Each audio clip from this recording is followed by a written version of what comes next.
আসসালামু আলাইকুম প্রিয় শিক্ষার্থীরা, ফাইনালি সেই সময়টা চলে আসলো এবং যার জন্য এই মুহূর্তে একাদশের লক্ষ লক্ষ শিক্ষার্থীরা যারা নতুন এই বছরে কলেজে ভর্তি হয়েছে এই টাইমের জন্য অপেক্ষা করছিল, অর্থাৎ উপবৃত্তি। আজ পর্যন্ত আমি কয় হাজার যে কমেন্ট পেয়েছি এই বিষয়ে আমি জাস্ট বলে বোঝাতে পারবো না।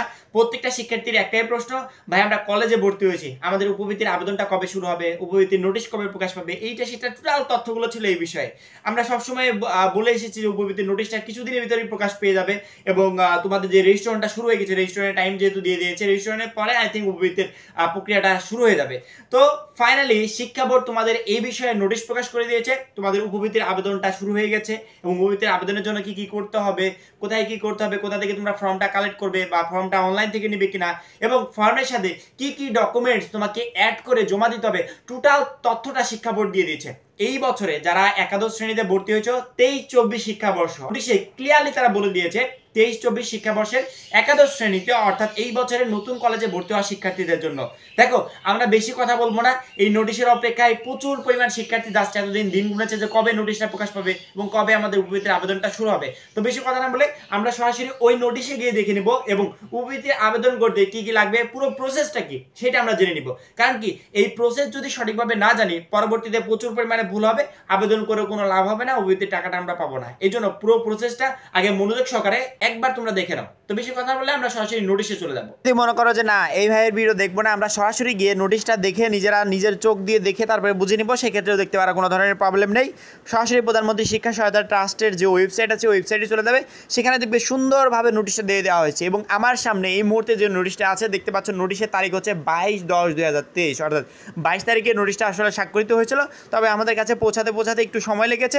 এখন কথা হচ্ছে এই নোটিশটা আসলে কিসের? এই নোটিশটা হচ্ছে 2023-24 শিক্ষাবর্ষ যারা এই মুহূর্তে কলেজে নতুন একাদশ শ্রেণীতে ভর্তি হয়েছে তাদের উপবৃত্তির ফর্ম পূরণের যে নোটিশটা প্রকাশের আমরা এতদিন অপেক্ষায় ছিলাম, সেই নোটিশটা ফাইনালি প্রকাশ হয়েছে এবং এইটাই হচ্ছে সেই নোটিশ।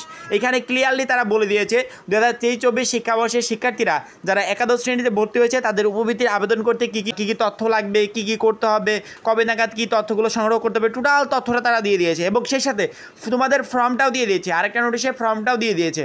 সেই ফর্মটা তোমরা যদি চাও কালেক্ট করে নিতে পারো, কোনো ধরনের প্রবলেম নাই। তবে আমি তোমাদেরকে একটা রিকোয়েস্ট করবো যে ভিডিওটা সবাই মনোযোগ সহকারে দেখার চেষ্টা করবে, যাতে ভিডিওতে কী কী তথ্য দেওয়া হয়েছে এই তথ্যগুলো যাতে জানতে পারো এবং এই উপবৃত্তির জন্য যাতে প্রত্যেকটা শিক্ষার্থী তোমরা সিলেক্ট হতে পারো। প্রথমত দেখতে পাচ্ছ 2023-24 শিক্ষাবর্ষের একাদশ ও সম্মান শ্রেণীতে নতুন ভর্তিকৃত শিক্ষার্থীদের নিকট হতে উপবৃত্তির জন্য আবেদনের লক্ষ্যে প্রয়োজনীয় তথ্যাদি অগ্রিম সংগ্রহকরণ, অর্থাৎ তোমাদের কাছে এই তথ্যটা তারা চেয়েছে যে উপবৃত্তির আবেদন করতে হলে একটা শিক্ষার্থীর কী কী তথ্য লাগবে, কী কী কাগজ জমা দিতে হবে, এই কাগজগুলো অগ্রিম সংগ্রহ করার নির্দেশনা দিয়েছে শিক্ষা বোর্ড। অর্থাৎ আজকের এই ভিডিওটা দেখার পরপরই এই ডকুমেন্টসগুলো তোমরা সংগ্রহ করে তোমাদের কাছে রেখে দিবে যাতে উপবৃত্তিটা তোমরা পেতে পারো।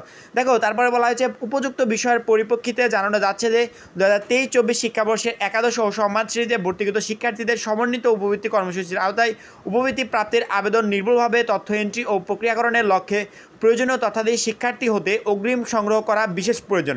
SPMIS এই এন্ট্রি করার প্রক্রিয়াটি স্বল্প সময়ের মধ্যে সুষ্ঠু নির্বিঘ্ন করার জন্য উপবৃত্তি নির্ধারিত আবেদন ফর্ম অনুযায়ী নিম্নবর্ণিত উদ্দেশ্য প্রয়োজনীয় তথ্যাদি শিক্ষার্থী থেকে অগ্রিম সংগ্রহ করার জন্য অনুরোধ করা হলো।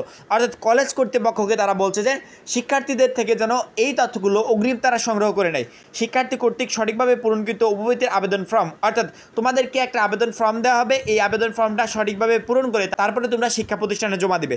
শিক্ষা প্রতিষ্ঠান প্রধানের সভাপতিত্বে গঠিত প্রাতিষ্ঠানিক পর্যায়ের আবেদন যাচাই বাছাই কমিটি শিক্ষার্থীদের কাছ থেকে প্রাপ্ত আবেদনপত্রের তথ্যাদি, অর্থাৎ এখানে তারা যে বিষয়টা বোঝাচ্ছে যে তোমাদের কাছ থেকে যেই ডকুমেন্টসগুলো তারা নিবে, যে ফর্মটা নিবে, এই ফর্মটা প্রথমে তোমাদের কলেজ কর্তৃপক্ষ প্রাথমিকভাবে যাচাই বাছাই করবে।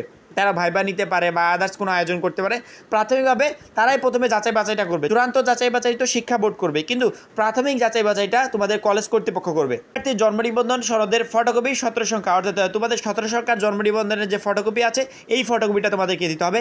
পিতামাতার জাতীয় পরিচয়পত্রের ফটোকপি 10 সংখ্যা অথবা 17 সংখ্যা, তোমাদের জাতীয় পরিচয়পত্রে যে পিতামাতার জাতীয় পরিচয়পত্র তার ফটোকপি দিতে হবে।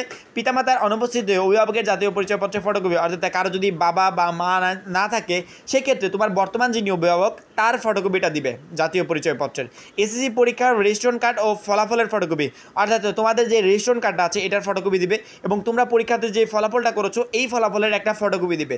তোমাদের এমন একটা মোবাইল নাম্বার দিতে হবে যে মোবাইল নাম্বারটা বৈধ, অর্থাৎ সবসময় খোলা থাকবে যদি তোমরা পরবর্তীতে সিলেক্ট হও, যাতে এই মোবাইল নাম্বারে টাকাটা আসে।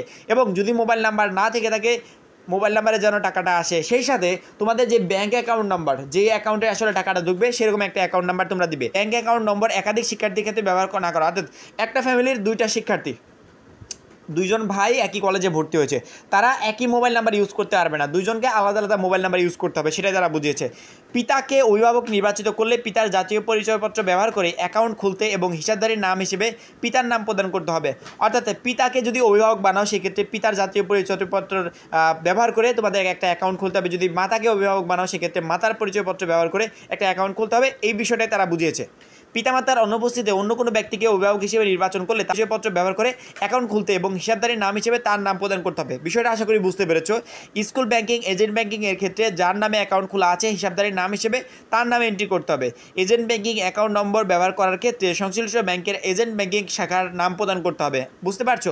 তোমরা যখন ব্যাংকের তথ্যাদি দিবে, যেখান থেকে অ্যাকাউন্টটা খুলেছো সেই স্থানে নাম দিবে এবং সেই জায়গার নামটা টোটালি দিয়ে ফর্মটা আসলে পূরণ করবে। এবং আমি সবসময় যে বিষয়টা বলে আসি, এখানে তারা বলেছে সরকারি অন্য কোনো উৎস হতে মেধাবৃত্তি, উপবৃত্তি, শিক্ষা ভাতা পেয়ে থাকলে উক্ত শিক্ষার্থী আবেদনের অযোগ্য বলে বিবেচিত হবে।